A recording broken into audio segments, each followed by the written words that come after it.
So you made your first sale with Amazon KDP, and you might be feeling, oh, that's really no money, or it's not really significant. I'm here to tell you, no, that's the start of something massive. See, what separates the people who are stuck at making just $50 a month to the people who are making $50,000 a month, it isn't luck, it's strategy, it's decisions, it's timing, and most importantly, it's knowing what to do next. In this video, I'm gonna break down the 5 stages of an Amazon KDP business, from the very beginning of making your very first sale to all the way to when it becomes life-changing income. That's coming up right now. Let's go. So stage 1 is ignition.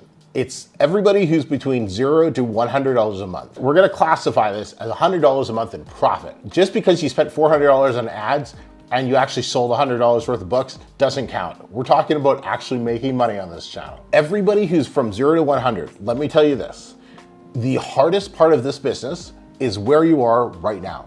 Going from 0 to 100, it will feel at times pretty impossible. It will feel like that. I know, I've been there before, but let me promise you it's not. And the reason it feels like nothing's working and everyone else does this except for you is because at this stage of the game, you're doing one thing and one thing only, and that's learning. That's it. This stage is all about learning. It's about learning what works. It's about learning what doesn't work. It's about learning why something works and learning why something doesn't work. And then it's all about testing new things. It's about testing new things that you're learning online. It's about testing new things you're learning inside a program. It's about testing new things that you're learning in one of the groups that you're in and seeing how that affects your results. That's all this stage really is. It's the learning stage. And it is the hardest stage because it's the most depressing stage because you're putting in all this bloody effort and you're making absolutely no money. But let me tell you, yes, this is the hardest stage, but it's the stage that is necessary for every single person to go through. And that's what's key. If you don't quit during this stage, 100% you can go to $10,000 a month at some point in the future if you don't quit. If you make that first $100 in profit a month, you can do $10,000 a month in profit at some point down the future. It won't be in 2 months, it won't be in 6 months, probably not even in 12 months, but it will be at some point in the future. You just gotta know that. Now, stage 2 is what I call traction. And this is from everybody who's going to 100. So we got to 100 and it's $500 in sales. It's not huge, but this stage is really key because now we're gaining some traction. We are actually starting to spin our wheels. We are actually trying to get going here and we're making a little bit of money. We're making a little bit of forward progress. And that is so key. So at this stage in the game, what I want you to focus on is analyzing what is working and what is not working. Really start diving in and understanding why did this work? Why did that not work? Why is this book doing better than that book? Why? Because once you understand the why behind the certain aspects of the business, it allows you to start doubling down on what's working so you can get more and more results of the same. One of my favorite things to do in this stage, and what I encourage a lot of my students to do, is now that your book's been published for a little bit, relook at your book, relook at your cover, relook at your A+, and reread your description, and then compare it to your competition. And you might be thinking, oh, Emeka, I already did that when I was doing my research. I know, but back then you were fueled with emotion and zero knowledge. Now you have something different. You have data and you've removed a lot of the emotion from it. I cannot tell you how many times I have launched a book and cover, A+, everything looks good. I give it my big check mark, right? Everything looks good. And then a few weeks or a month or two later, when I'm re-looking at things, it's not selling the way it should be. And I look at the cover and I'm like, was that cover always that bad? Did that always suck? Or did I change this at some point? Or I'm looking,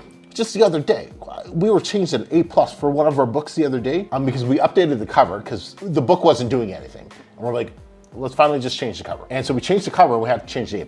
And then I was going through the A+, and I'm like, I updated this A+ like a few months ago, and I thought it was great. Like, it's not that good. So what happens? After you've launched the book, relook at things and give it another set of, another set of eyes, so to speak, And ask yourself, is this as good as I thought it was? What could I do to make this better?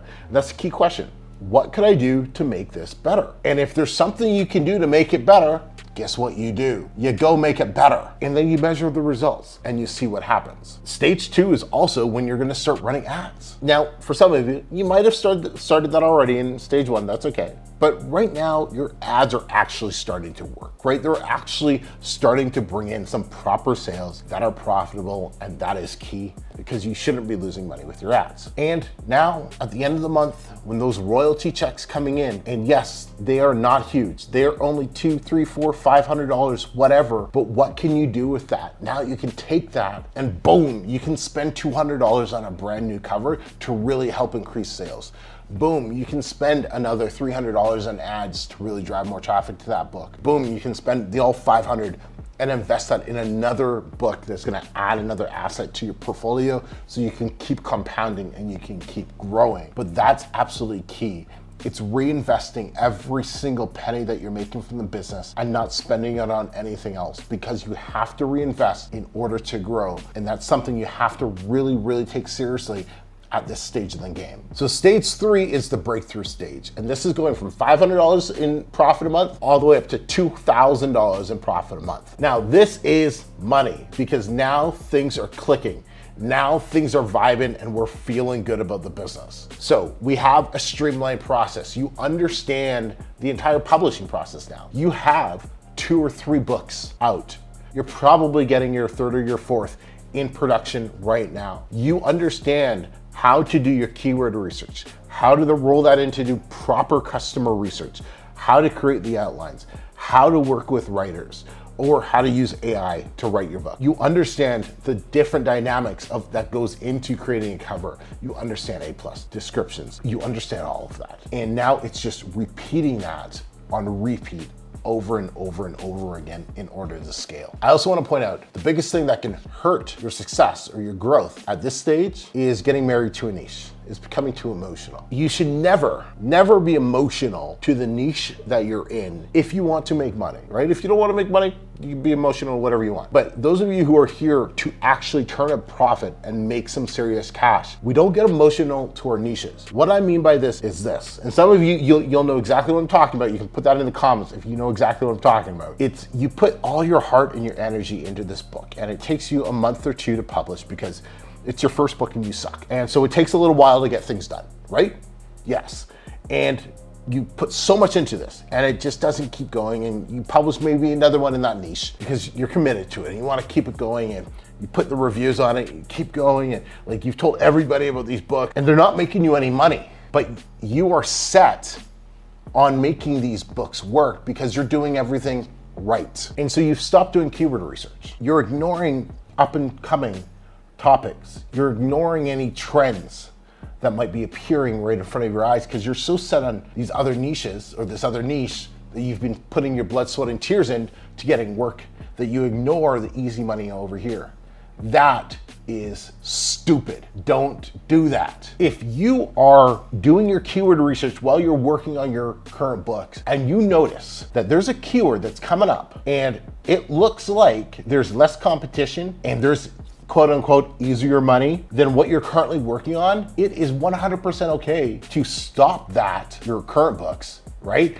And switch over and create a book in this new niche. I'm gonna tell you a personal story of me doing this. When I was in my chair yoga niche, I had spent, Jesus, I don't know how many months, probably 8 months, because it was like January to October. January to October, so what is that, 10 months. 10 months in that niche. In 10 months, I had built up an email list of a couple thousand people, a couple thousand seniors. I had built a Facebook group of 51,000 seniors. 51,000 seniors inside my Facebook group. I'm telling you, I had done everything right.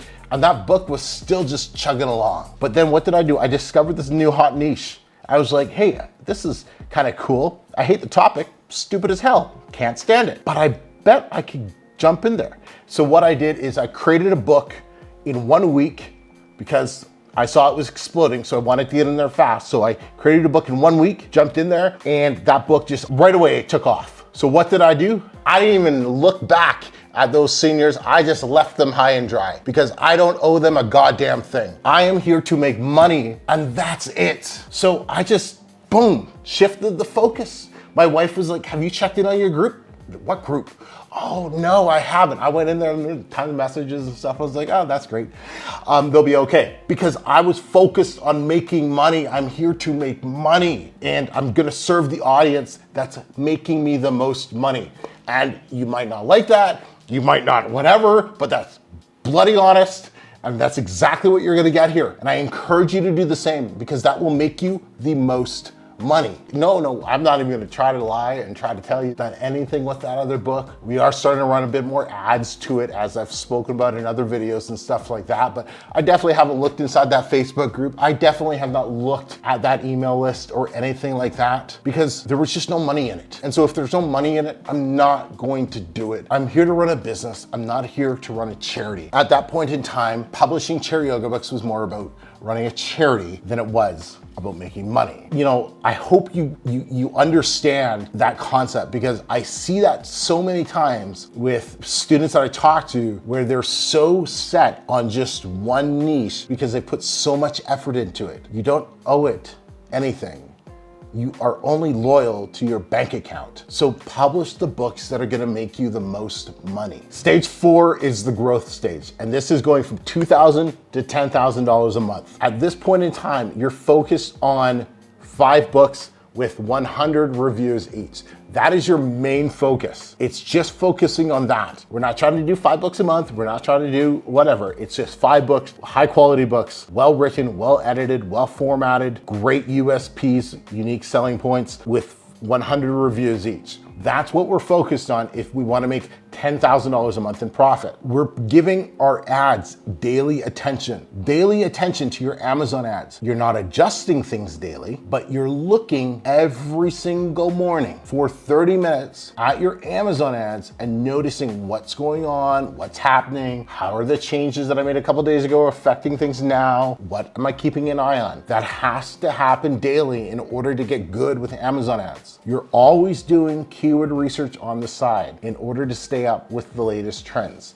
Like what we talked about in the last point, that doesn't change things. And at this point, if you're not already in a program, get in a program.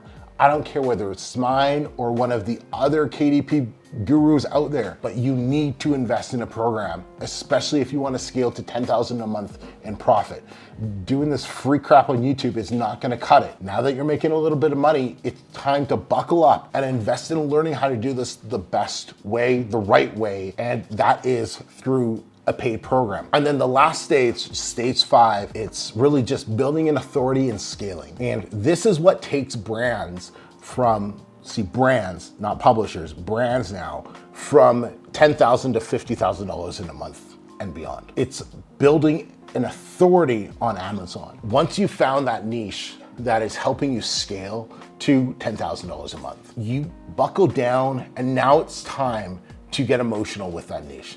Now it's time to build a relationship with your customers. Now it's time to do all of that stuff you wanted to do earlier. It wasn't the right time or it wasn't the right niche.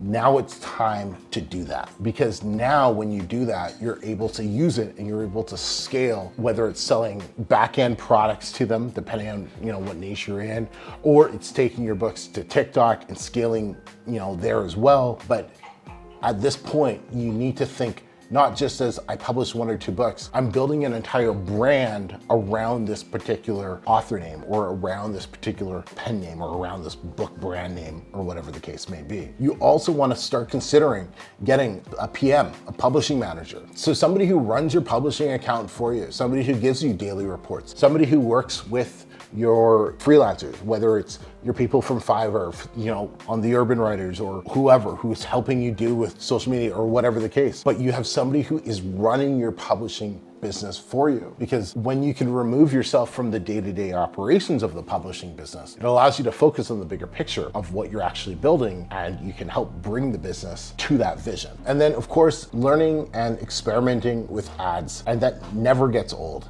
This business is simple because there's only a few things that you need to do over and over again in order to scale it to great heights. Produce more high quality books, get reviews, and run ads. It's 3 things that you really have to do, and you have to do them on repeat over and over and over and over and over again. As you do that, your income just starts climbing, climbing, climbing, and climbing, and climbing. And it's funny, for me, I like businesses that are a little bit more dynamic and a little bit more challenging. And that's one of the reasons I always tell people I'm not the best publisher. I'm not. Like, that's why it's like I get to like 15 grand a month and then I'm just like, oh, this is so boring. I don't want to publish another book. And I always have to bring somebody else on. That's why I have a publishing manager. And kind of give you this point, I published 1 book this entire year. And since he came on, we've got 3 in the works right now that will be publishing at different times. This business is simple, it's easy, but it does require a ton of work. And I think people do tend to get confused with the aspect of, I want to make a passive income. Well, this business does give you a passive income, but it just requires a ton of work before you actually start making a passive income. And that's the part that I think kills a lot of people's dreams of making that passive income with Amazon KDP. I hope you all enjoyed this video. Please let me know what you thought of the video. Drop a comment down below. Maybe let me know that you made it all the way to the end. And hey, if you are looking at getting started with Amazon KDP and you need a place to start for free, the first link in the description is going to introduce you to my Publish and Profit 5-day challenge, where I show you how to find a topic, write a book, publish the book, and profit from that book, all within your first 5 days. And it's completely for free. It comes along with a support group as well, so you can ask questions, you can ask me questions in there as well. But my job is to help you as much as I possibly can get started in this business. It's changed my life. It's changed my life for a ton of the students that I've worked with as well. And I know it, I know it, I know it, I know it, I know it. If you don't give up, it can change your life too. So I'm Emeka, everybody. Until next time, talk to you soon. Peace.